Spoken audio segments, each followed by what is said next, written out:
غزوہ احد کے آخری مقابلے کے لیے قریش کی طرف سے عبد الرحمن بن ابو بکر آیا۔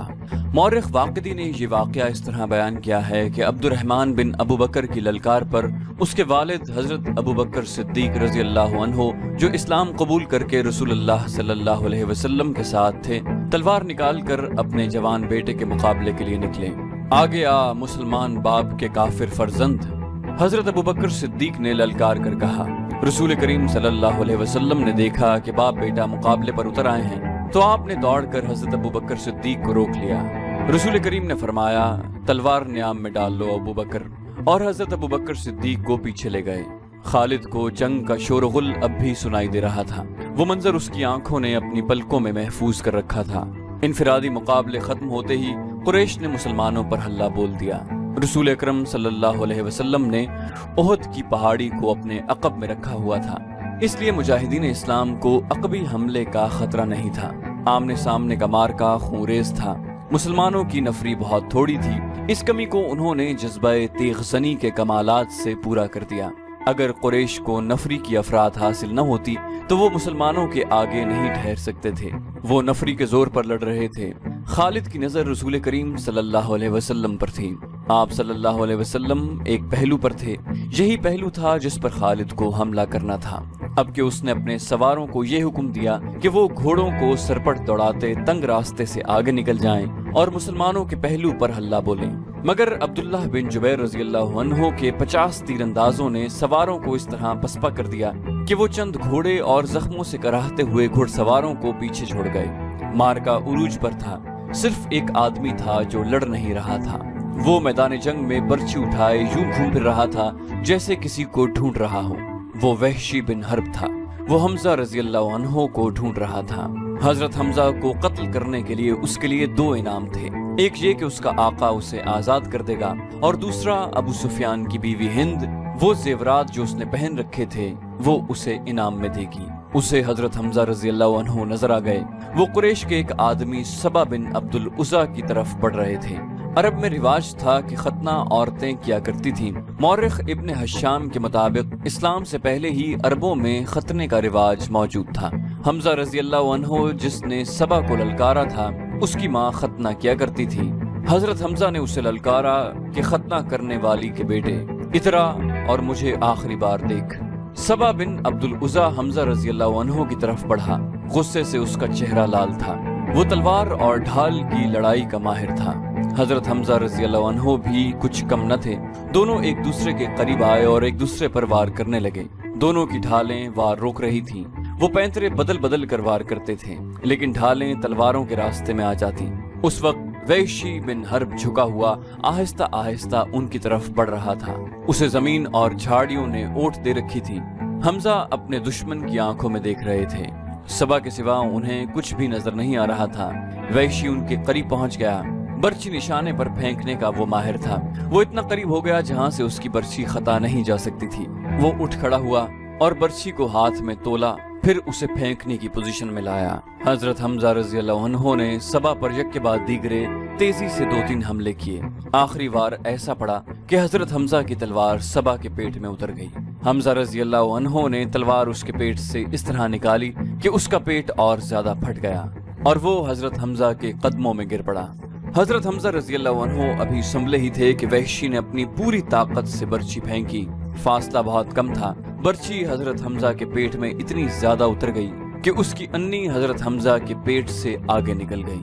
حضرت حمزہ رضی اللہ عنہ گرے نہیں۔ انہوں نے ادھر ادھر دیکھا، انہیں وحشی دکھائی دیا۔ حضرت حمزہ برچی اپنے جسم میں لیے ہوئے وحشی کی طرف بڑھے۔ وحشی جہاں کھڑا تھا وہیں کھڑا رہا۔ حضرت حمزہ 4-5 قدم چل کر گر پڑے۔ وحشی ان کے جسم کو ہلتا جلتا دیکھ رہا تھا۔ جب جسم کی حرکت بند ہو گئی تو وحشی ان تک آیا۔ وہ شہید ہو چکے تھے۔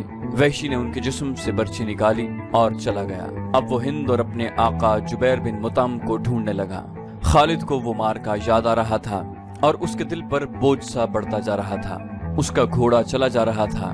وہ نشیبی جگہ سے گزرا، اس لیے احد کی پہاڑی کی چوٹی اس کی نظروں سے اوجھل ہو گئی۔ اسے اپنے قبیلے کی عورتیں یاد آئیں جو قریش اور ان کے اتحادی قبائل کو جوش دلا رہی تھیں۔ خالد کو یاد آیا کہ وہ مارکے کا نظارہ کرنے کے لیے ایک بلند جگہ چڑھ گیا تھا۔ اسے مسلمان عورتیں نظر آئیں۔ مسلمان اپنے جن زخمیوں کو پیچھے لاتے تھے انہیں عورتیں سنبھال لیتی تھیں، ان کی مرہم پٹی کرتی اور انہیں پانی پلاتی۔ مسلمانوں کے ساتھ 14 عورتیں تھیں جن میں حضرت فاطمہ رضی اللہ عنہ بھی تھیں۔ پھر یوں ہوا کہ قلیل تعداد مجاہدین کثیر تعداد کفار پر غالب آ گئے۔